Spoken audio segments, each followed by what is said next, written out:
These stories are based on real experiences. If you've lived something similar and want to share your voice, write to us at oursilentstories@hotmail.com. Together, we heal, one story at a time.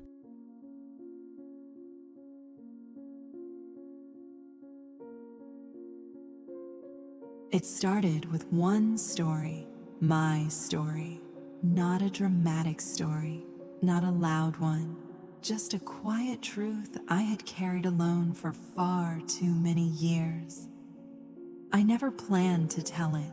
For most of my life, I believed silence made me strong, that holding everything in, swallowing every fear, every heartbreak, every shame, was a form of endurance, survival, strength. But the truth is, silence was the thing that broke me the most. I remember the first night I decided to speak. I was sitting in my living room alone. The lamps were off and the room was lit only by the soft glow of the television I wasn't watching. My hands were trembling, my throat tight, my heart pounding in my ears. I opened my camera, pressed record, and tried to talk. I couldn't get the words out. I kept stopping, breathing, wiping my face. I almost closed the camera a dozen times, but something inside me, a small, stubborn part that had survived everything, whispered, "Just say it." So I did, not perfectly, not confidently, but honestly. When I posted it, I sat frozen, staring at the screen. My chest hurt. My stomach felt sick. I almost deleted it immediately. Instead, I turned off my phone and went to bed with tears still drying on my cheeks. The next morning, the first comment I saw was 3 simple words. That was me. And then another, I live this too. And another, I thought I was alone. For a long moment, I just sat there, holding my phone, unable to breathe. I had spent so many years believing my story was unimportant, too ordinary, too confused, too small.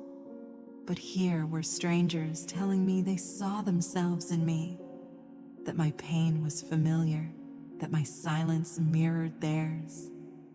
For the first time in my life, my truth didn't feel like a burden. It felt like a bridge. I didn't respond right away. I didn't know how. But I kept reading. I read every comment, every whispered confession, every woman who said she had never told anyone before. That afternoon, I wrote something I'd never written publicly. Thank you for listening. And when I pressed send, my hands shook again, but this time from relief, not fear. Soon, the comment section became more than comments. It became connection. Women began replying to each other, sharing pieces of themselves they had hidden for decades. Some wrote paragraphs, some wrote a single word. Some posted little broken heart emojis that somehow said everything. Eventually, someone invited me to an online support call. Just women talking, she said. I almost said no.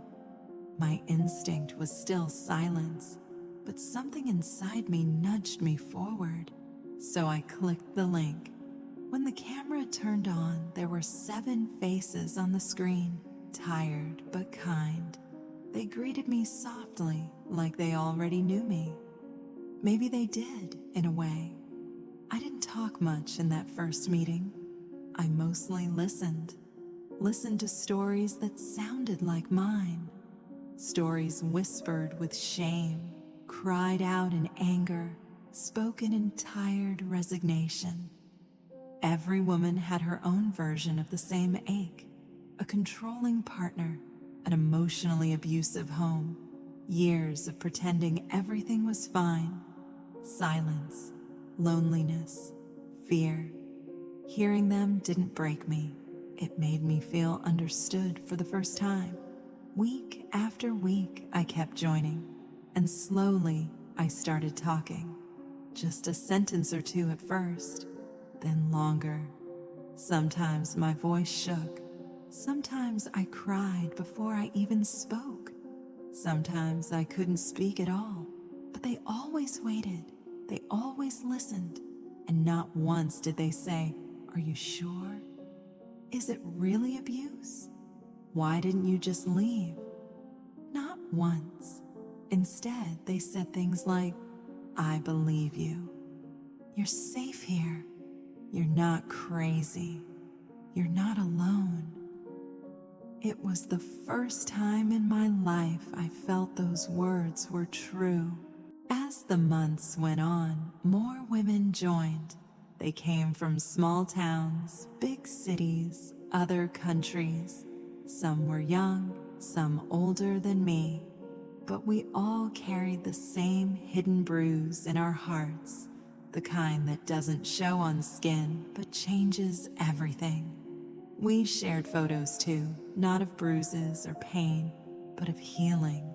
A woman cooking her first meal alone, another standing in her empty new apartment, smiling through exhausted tears. Photos of sunrises, morning coffees, new haircuts, journals filled with shaky handwriting. We called them freedom moments. I remember the day I posted mine. It wasn't anything dramatic, just a picture of me sitting on my small balcony, wrapped in a blanket, watching the sky turn pink. I wrote, "This is the first morning in years I woke up without fear." The responses made me cry in a way that felt cleansing, not crushing. But healing isn't a straight line. There were days I felt strong and days I felt shattered.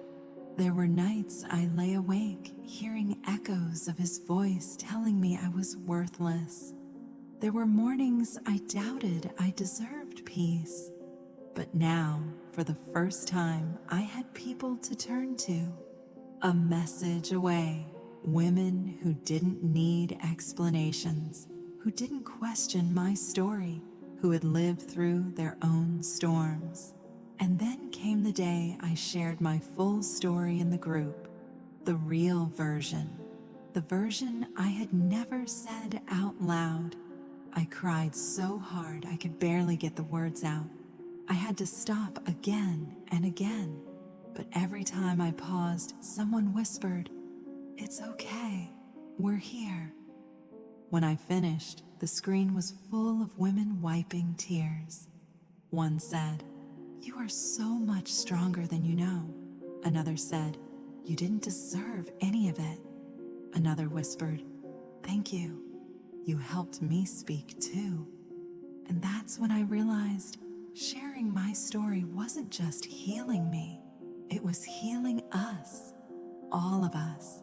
Our small circle turned into a larger group, then a community, and eventually, quietly, beautifully, a movement.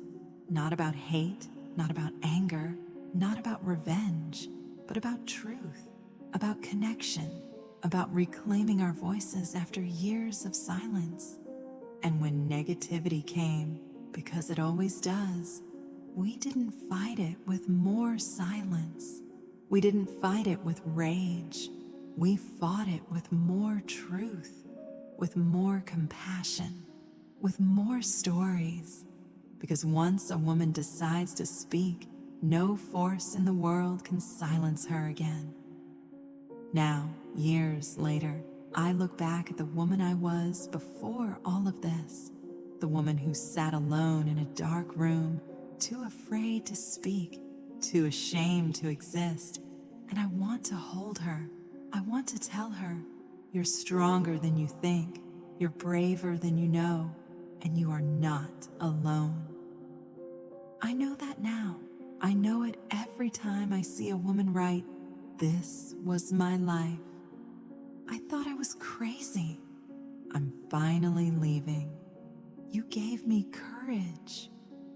I know it every time I join a call full of soft, trembling voices trying to find themselves again. I know it because the girl I used to be, the girl who thought her story didn't matter, now helps others find theirs. And if you're listening to this, if you think your story is too small, too messy, too late, too painful, please hear me. Your voice matters. Your truth matters. You matter every time you speak. Even if your voice shakes, you make it easier for someone else to speak. Silence isolates, truth connects, and connection heals. They thought my silence meant defeat, but all that time I was gathering strength. And now that I've found my voice, I will never, ever be silent again.